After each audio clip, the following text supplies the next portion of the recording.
one lady. I don't know whether Pamela Mutua is here, of KNTC. I don't know whether she's here. That lady, we must clap for her in absence. Because we are managing a situation in the country where we have to supply food relief to citizens across the country. And we have to buy these items from or the private sector and other players. As I was, working with this lady on fertilizer and telling her we must bring down the prices, I was telling her we must bring down the prices of how much we are buying the food items. In the course of doing all that, we have some not very good people. I must say this. We have some not very good people sitting somewhere in another ministry, a department called Public Works. And those people in a department, I don't know, called Materials Department or something, Supplies Department, the people in that supplies place, they were busy increasing the price of commodities.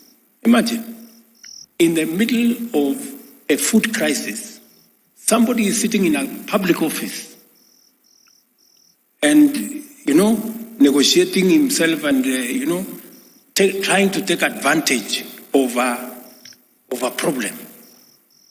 And they were increasing the prices, imagine, of supply of some of these items. I don't know, rice was going up from 5,000 to 7,200. So this lady tells me, but Mr. President, why is the government telling us to increase the price at which we buy rice from 5,000 to 7,000? This is not the private sector telling us. It is people sitting in government. Those people in that department supplies. Tutawashtaki kwa Mungu. Surely, that is how, and that is why I say the people who do well, the people who serve with dignity and sincerity, like Pamela, who told me, Mr. President, we are being told this, please stop these people. And I had to stop them. Today, and I want to thank the office of the Deputy President. Today, we are buying those food items at between 4,500 and 5,000. Not the 7,000 those supply people were telling us. So, we must evaluate everybody. The bad guys in supplies department, we must deal with them.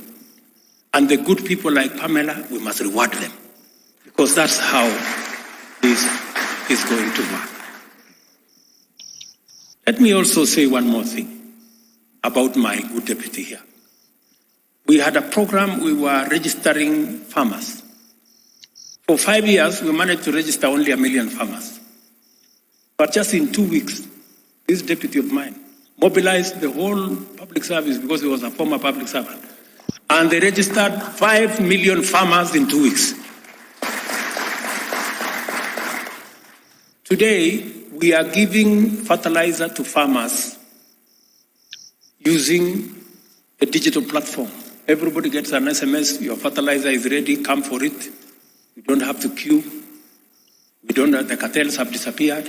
The conmen could have no place to steal our fertilizer.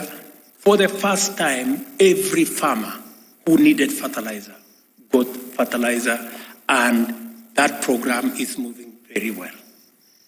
In other words, I am saying it is possible for us to do the right thing and take the country forward.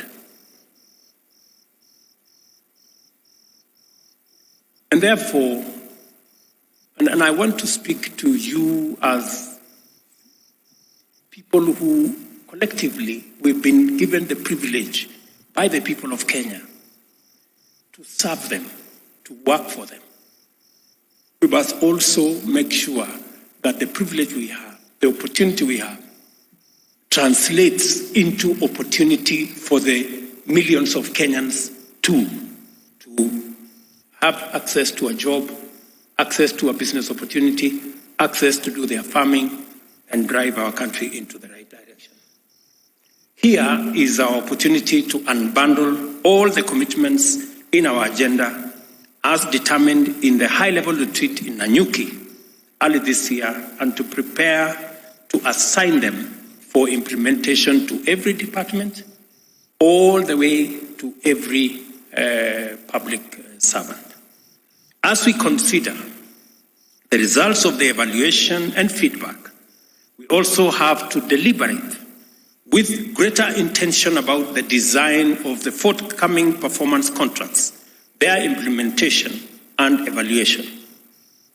Above and beyond the broader constitutional obligations and the strategic objectives in terms of our plan, I am very keen to observe how the next performance management cycle enhances the realization of the national values and principles of governance throughout government, at all levels of governance, and in all parts of the country.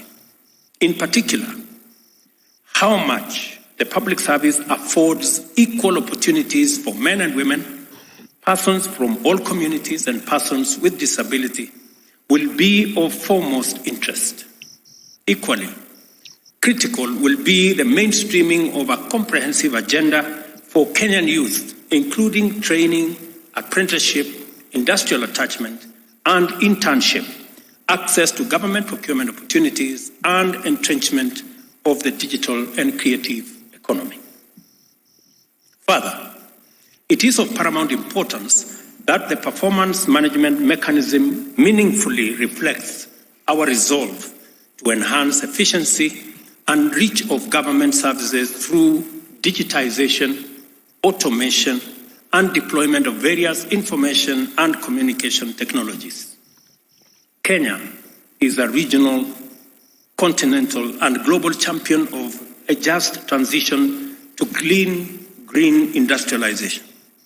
Our credibility in this cause is founded on demonstrable commitment to green up our national power grid, restore degraded landscapes and ecosystems, conserve forests, water towers, wetlands, and other carbon sinks, and promote heavy investment in wind, solar power, and in addition to hydro and geothermal power. We are also promoters of e-mobility and sustainability across every sector. This magnitude of our commitment to the green agenda is further demonstrated by the fact that Kenya will host the Africa Climate Action Summit in Nairobi between 4th and 6th of September this year. I therefore expect our performance management framework to incorporate commitments that are consistent with our obligation under Article 42 and 69 and commensurate with our credentials as a global leader in green industrialization. Because of the urgency in delivering our commitments and providing services to the people, the need to ensure that every shilling of our increasingly scarce resources delivers its fullest value, and the requirements of transparency and accountability